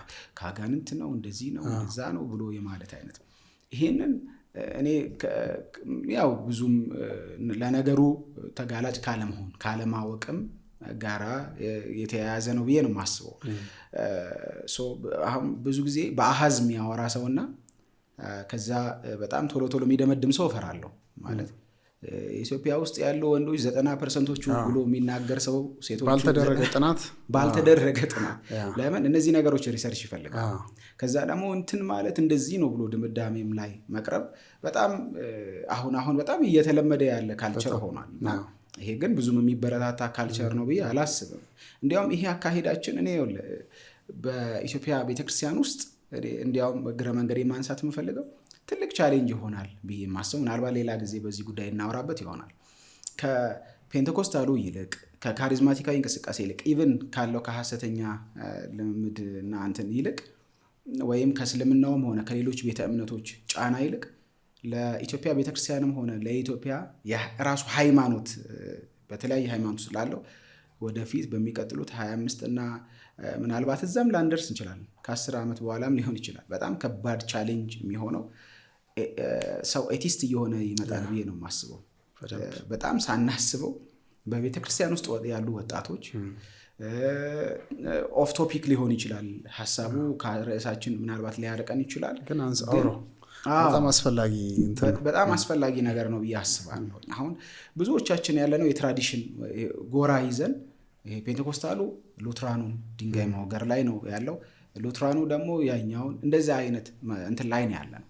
ሳናስበው ግን በተለይ ጄኔሬሽኖቻችን በተለይ ከኛ በታች ያሉት ቲኔጀሮችን ስናይ ለዚህ ለኢአማኒነት የተጋለጠ አይነት እንትን አላቸው። እኔ እንግዲህ በአጋጣሚም ቢሆን አክቹሊ ከድሮም ስለምመሰጥ ነው ወደ ፍልስፍናው ምናምን እመሰጣለሁ እና አዲስ አበባ ዩኒቨርሲቲም ማስተርስ ዲግሪን አጥንቻለሁ በፍልስፍና እና እንደዚህ አይነት ሐሳቦችን እሳባለሁ። ይሄ የሚጠይቁ ምናምን ደፈር ያሉ ፈንገጥ ያሉ ሐሳብ ያላቸው ሰዎችን ምናምን ለመስማትም ለማየትም ራሱ ምንድነው እያሉ ያሉት ነገር የሚለው ለመፈተንና እንትን ለማለትም እና ቲክቶክ ላይ አንዱ ማደርገው ከኤቲስቶች ጋር ዲቤት አደርጋለሁ እና እነዛ የሚገርምህ እነዛ ኤቲስቶች አብዛኛዎቹ ቸርች የነበሩ ጴንጤ የነበሩ ናቸው። በተለይም ደግሞ እኔ አሁን ቅድም መጀመሪያ የጠየቁ ጥያቄ ያላል ቀውስ ፔንቴኮስታል ያመጣው ቀውስ ከሚለው በብዛት የፔንቴኮስታል ውስጥ የነበሩ ናቸው ደግሞ በብዛት ልጆቹ። ለምንድነው ጥያቄ ያላቸው ለሚጠይቁት ጥያቄ መልስ የለም። ፓስተሩ መመለስ አይችልም ወይ ነብዩ መመለስ አይችልም። አሁን አንዲት ልጅ ነበር ብታስታውሳት ከሆነ መስታወት የምትባል ልጅ ታስታውሳት በቅርቡ መጣ በጣም እንትን የሆነች ልጅ መስቲላ ብላ ነው የመጣችው። እንደውም ፕሬስ የምታረግ ልጅ እግዚአብሔር ያለ አወኳት እሷ ልጅ ከእሷ ጋር ድሮ ከኔ ጋር አንድ ቸርች ነበረኝ። አረተው ኮምፓሽንን ምናምን ብላ የመጣችው ልጅ ቤተሰቦቿንም አውቃቸዋለሁ። በእርግጥ እሷ ማነው ጆሴፍ ስሚዝ ምንድን ሞርሞን እዛ አካባቢ ካሉ ሰዎች ጋር ግንኙነት ነበራት። ግን አንድ ቸርች ነበርን አብረን ወንጌል ስርጭት ሁላ እንደዚህ በቲም ምናምን ብዙ ጊዜ ተናቃለን። ተራራ ጸሎት ብለን ሁላ ሄደን ምናምን እናውቃለን። ግን ጥያቄ አላት ልጅቷ የሚመልስልህ የለም። ከዛ አንተ ደግሞ ትፈራለህ እግዚአብሔርን እየተዳፈርክ አይነት ነገር ይመስላል። አሁን ስነ መለኮትን በጣም የሚያስፈልገው ቢያንስ መመለስ ላለበት ቀላል ነገሮች ራሱ እየመለስክ ለምስ ጄኔሬሽኑ ጠያቂ ነው፣ ከባድ ነው። ወደፊት የሚመጣው ደግሞ አንተ እንዳልከው የሚቀጥለው 20 ዓመት በጣም ከባድ ጠያቂ ትውልድ ነው የሚመጣው እና ቢያንስ መመለስ ያለብህን ያክል እንኳን እየመለስክ እንድትሄድ የስነ መለኮት እውቀት በሆነ መንገድ ያስፈልጋል። አሁን እዛ አካባቢ ያለው ሙቀት ብቻ ስለሆነ የሆነ ካሪዝማቲክ ነገሩ ብቻ በጣም ስለሚጎላ መልስ የለህም ለሚጠይቁት ልጆች። ከዛስ ሄደው ልጆቹ አሁን ለምሳሌ ኦርቶዶክስ የነበረ ሰው ከቤተ ክርስቲያን ቢርቅ በጣምም አይቀርብም። የኦርቶዶክስ መልስ አልሰጠችኝም አይሉም በብዛት የሆነ ዝግም ስለሆነ እነሱ ጋር በፊትም የመጠየቅ እድል አይኖርም። ቤተክርስቲያን ያለችህን ነው የምትቀበለው። እኛ ጋር ግን እንደዛ ስላልሆነ በቃ ጥፍት ብለው ነው የሚሄዱት ልጆች። ጭራሽ ኤቲስት ይሆናል። ውሸት ነው። እሷ እኔ አንዳንዴ የምታወራው ነገር እሷ ናት ወይስ ሌላ ሰው ነው ነገር ላለ ያስደነግጠኛል። ልክ ነው የሆነ ጎረምሳ ምናምን ብላ ጌታን ታወራለች። አሁን ካነሳው ነገር ተነስቼ ትዝ ብሎኝ ነው። ቀጥል ቅድም እንዳልኩ ምናልባት ራሱን የቻለ ይሄ ኢአማኒነት ወይም ኤቴይዝም እና ሃይማኖት የሚል ምናልባት ወደፊት ጌታ እድል ከሰጠን ጥሩ ፕሮግራም ልንሰራ እንችላለን ብዬ አስባለሁ። ግን እንዲሁ የተወሰነ ያክል ሂንት ሰጥቶ በተለይ ደግሞ የቤተክርስቲያን መሪዎችን ለማንቃት ያክል ነው ይህንን ያነሳነው። አሁን ይሄ ትራዲሽንን ለትራዲሽን ይዘን ድንጋይ የምንወራወርበት ሰዓት ነው ብዬ አላስብም። ቲክቶክ ላይም ይሁን የተለያዩ ፌስቡክ ላይም የተለያዩ ሶሻል ሚዲያ ላይ ዕቅበተ እምነት ለምሰሩ ጭምር እንግዲህ አሁን ቤተክርስቲያን ላይ በጣም እየተጋረጠ ያለው የአንዱ ዲኖሚኔሽን ለሌላኛው አደጋ መሆን አይደለም። ለመካነ ኢየሱስም ሆነ ለቃለ ሕይወት አደጋው ፔንቴኮስታሊዝም ነው ብዬ አላስብም። ድህረ ዘመናዊነት ራሱ የግሎባላይዜሽን እንትኖች መልኮች ለምሳሌ ድህረ ዘመናዊነት ካልን የምናነሳው አንጻራዊነት ነው። አሁን ብዙ ሰው ኦቶሪቲ የለው፣ ስልጣን የሚገዛው የሚሰማው ስልጣን የለው። የሃይማኖት መሪዎች ህዝባቸው ላይ ያላቸው ስልጣን እየተገፈፈ ነው ያለው፣ ስልጣኑን እያጡት ነው ያለው። ሁሉም ሃይማኖት ጋር ስትሄድ ማለት ነው። ሁሉም ሃይማኖት ጋር ስትሄድ የሃይማኖት መሪ በፊት የነበረው ተሰሚነት አሁን በጣም በተለይ አሁን ይሄን የምናወራው ይሄ አስፋልት የነካው ማህበረሰብ ላይ ማለት ዘመን ያለው ማህበረሰብ ላይ ነው። ወደ ክፍለ ሀገር በተለይ ወደ ገጠር አካባቢ ላይ ተጽዕኖ ልል ነው። ግን ከተሜው ጋራ ግን ያለው ቻሌንጅ እኔ የዲኖሚኔሽን ጉዳይ ነው ብዬ አላስብም። በጣም መዘናጋት በዚህ ጉዳይ ስለማይ ማለት ነው። ከዚህ ከድህረ ዘመናዊ ስተነሳ ብዙ የምታነሳቸው ነገሮች አሉ። አሁን በፌሚኒዝም እንቅስቃሴ መልኩ የሚነሱ እንትኖች አሉ። ሁሉም የሚያነሳው ጥያቄ ባይዘው ኢቭል ነው ማለት አይደለም። ቅድም እንዳልኩ አንዳንዱን ማድመጥ ይፈልጋል። አንዳንዱን ዝም ብለህ ከመፈረጅ በፊት ጥያቄውን አሁን እንደ ድሮ አይቻልም ባይዘዎች። በዚሁ አንድ አባባል አስታወስከኝ። የድሮ መምህሬ በኋላ ላይ አድቫይዘሪ የሆነው ዶክተር እስክንድር ይባላል እና ስልታዊ ስነ መለኮት ላይ ኢትዮጵያ ውስጥ በጣም መጀመሪያ ልጠራ የምትችለው አይነት ሰው ነው እና እንደዚህ ይለን ነበር ክላስ ውስጥ ማለት ነው። የቀደመው ትውልድ የነገሩትን የሚያምን የሰጡትን የሚቀበል ትውልድ ነው ይላል። የአሁኑ ትውልድ ግን የነገሩትን የሚጠይቅ ካልሰጡት የሚነጥቅ ነው ይላል። ይሄ በጣም ለኔ በጣም ትልቅ አባባል ነው። በአባባል ደረጃ ማለት በጣም ከባድ የሆነ ሞጋች የሆነ ሐሳብና ፍልስፍና ያለው ነው። ይኸውልህ የድሮ የነገርከውን ያምናል። በቃ ከሃይማኖት ወገንም ሁን አስተማሪ ሆነ ተማሪ ከሆነ በቃ ኦቶሪቲ ተብሎ በማህበረሰብ ውስጥ ፊገር የተደረጉ ሰዎች ፖለቲከኛም ይሁን ከነገሩት ያምናል። የዋዘመን በቃ ያምናል፣ ይቀበላል። የሰጠኸውንም ደግሞ በቃ አሳንሰህም ስጠው፣ አግዘፈህም ስጠው፣ ማይገባውንም ስጠው፣ የሚገባውንም ስጠው፣ ይቀበላል። የአሁኑ ግን ስትነግረው ይጠይቀሃል። ማን ያለው ኖ እንደዚህ አይልም፣ ጉግል ላይ ይልሃል። ጄሚናይን ገብቶ ቼክ ያደርጋል፣ ቻትጂፒቲ ቼክ ያደርጋል። ኤአይ ያለ አሁን አየህ ብዙ መረጃ ያለበት ዘመን ነው። የመረጃ ዘመን ነው። እውቀት ሞልቷል አሁን በደንብ። አሁን ይኸውልህ እናትና አባት የመሰማት ኦቶሪቲያቸውን እያጡ ነው። እናትና አባቱን ሰው መስማት ትቶ ቲኔጀሮች ቼክ ያደርጋል። ቻትጂፒቲ ላይ ጄሚናይ ላይ ቼክ ያደርጋል። የምትይው ነገር ልክ ነው አይደለም።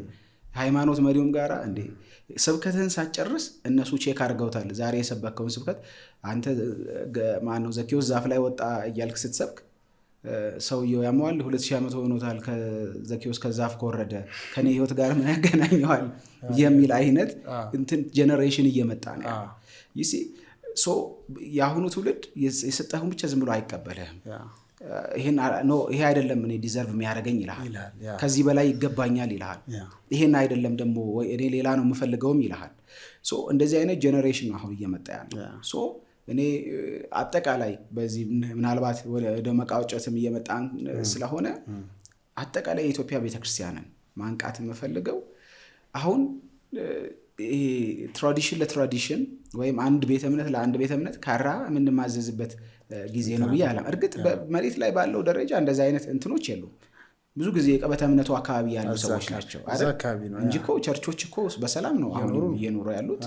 አሁን ነው ገና ቸርች ቃለ ሕይወት ወታ የተወሰነ ነገር አወራችሁ እንጂ ግን ቲክቶክ ላይ ፌስቡክ ላይ ያለውን ግን እንትን ስናየው ወደዛ እንትን ያለ ነውና ትንሽ እንዲያው መቀበተ እምነታችንን እዚህ ላይ ፎከስ ብናረግ ብዬ መናገር ፈልጋለሁ።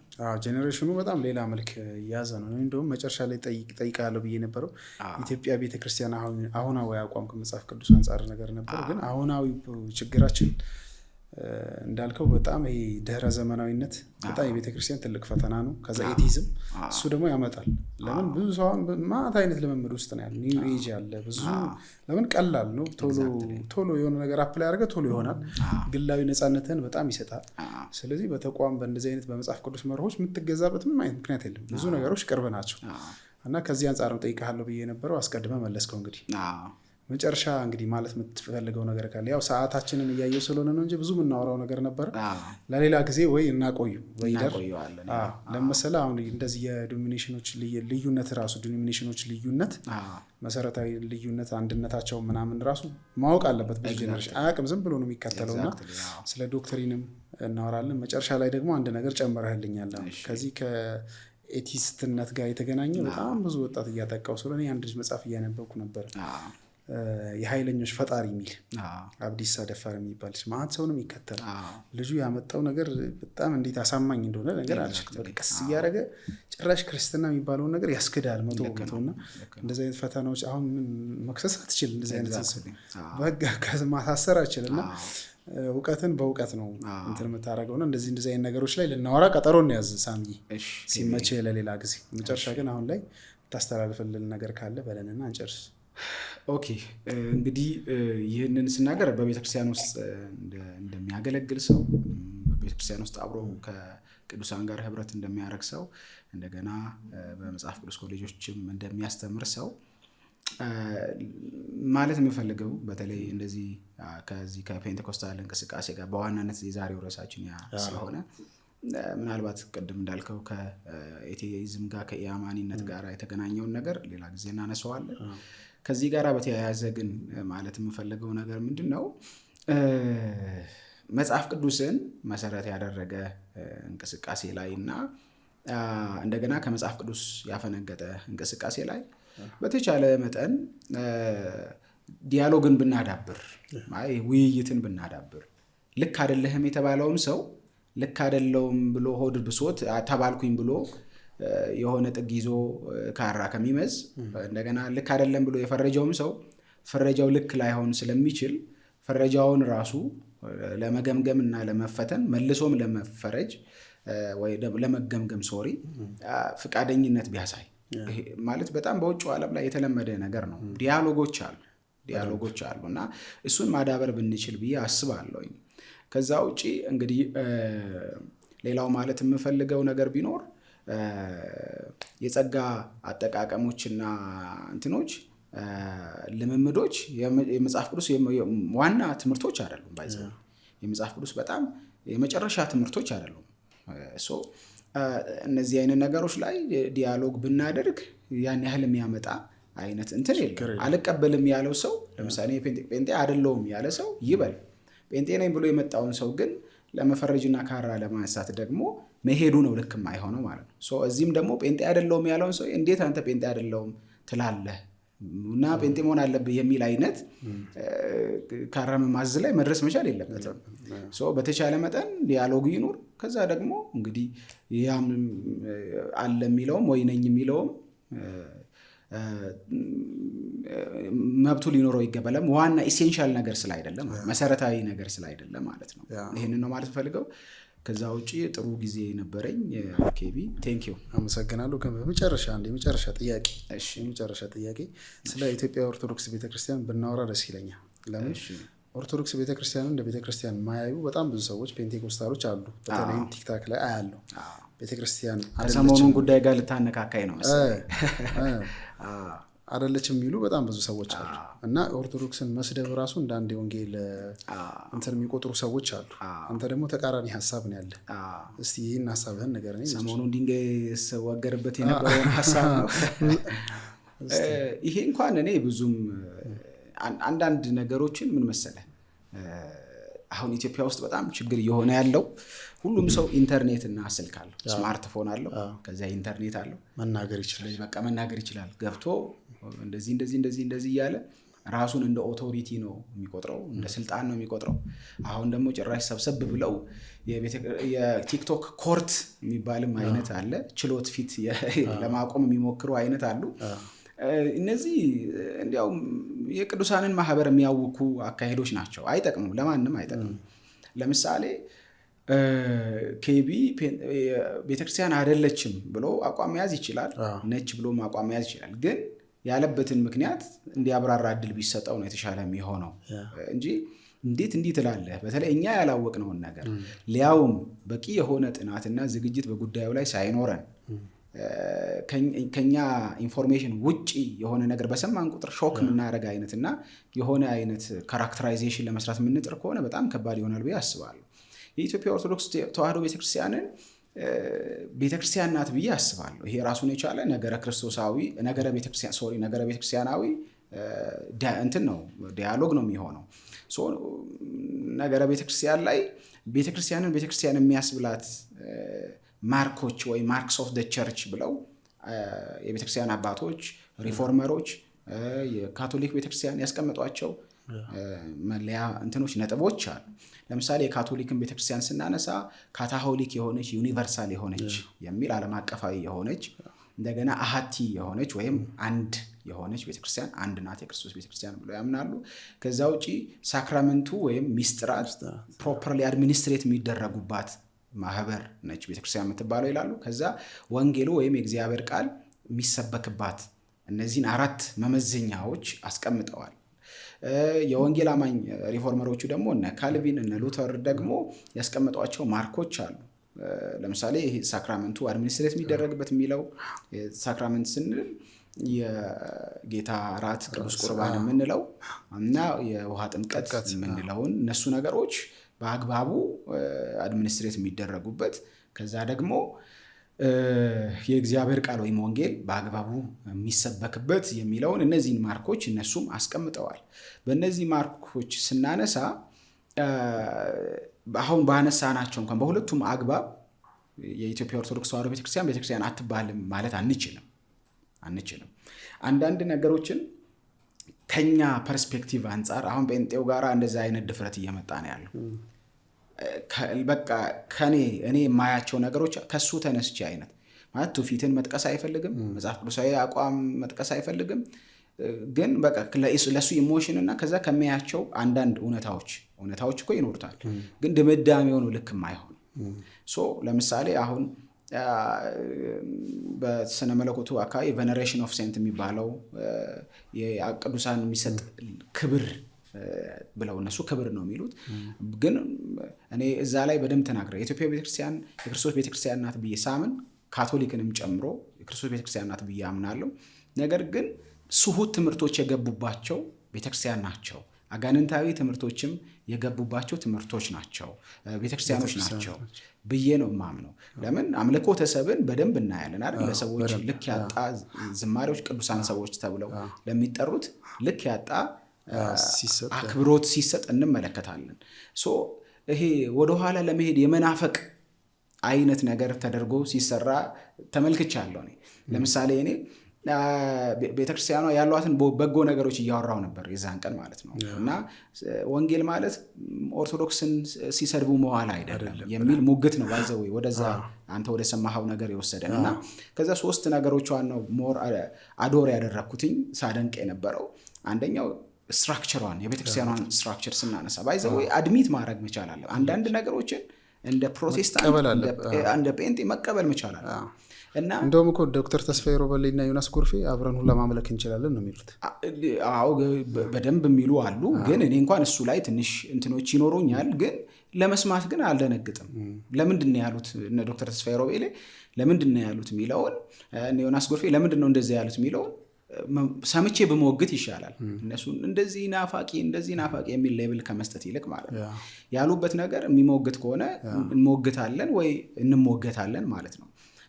አሁን ምንድነው መሰለ ለምሳሌ ይሄ ማጥንቱም ይናፍቃል ምናምን ስል ያችን ጭስ የናፈቀው አይነት እንትኖችም ተሰጥቶልን ነበር።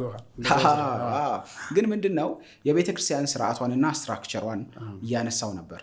ለምሳሌ ስትራክቸሩን ስናነሳ እንዲያውም አንዳንድ ነገሮች አድሚት ማድረግ አለብን። ቅድም እንዳልኩና አሁን የፕሮቴስታንቱ እንቅስቃሴ ጋር በቃ ይሄን የመበጣጠቅ እንደ አሜባ እንትን የማለት ብትንትን የማለት በቃ ኦቶሪቲ የማጣት አይነት እንትን አለ። ይሄ በገሃድ ያለ እንትን ክፍተታችን ነው። ስለዚህ እንዲያውም ብንማርና ወደ ኦርቶዶክሱ መምጣት ቢቻል ይመጣል ብዬ አላስብም። በጣም አምቢሽስ መሆን ነው። ግን ይሄ ቨርቲካል የሆነ ከላይ ወደታች የሚወርድ አይነት መዋቅር ቢኖረን ብዬ በንጽጽር አንስቼ የኛ በጣም የሚያስጠላ ነው የምትል ቃል ተጠቅሜያለሁ። አሁንም ይሄ ደግሜ የምለው ነው፣ ማንም ሰው ፊት የምናገረው ነው። አንዳንድ ክፍተቶቻችን በጣም ለብዙ ጥቃትም የዳረጉን ናቸው። ያ ማለት ፕሮቴስታንታዊ አቋሜን ይነካል ማለት ግን አይደለም፣ ወይ ደግሞ ወደዛ የመሄድ መናፈቅ አይደለም።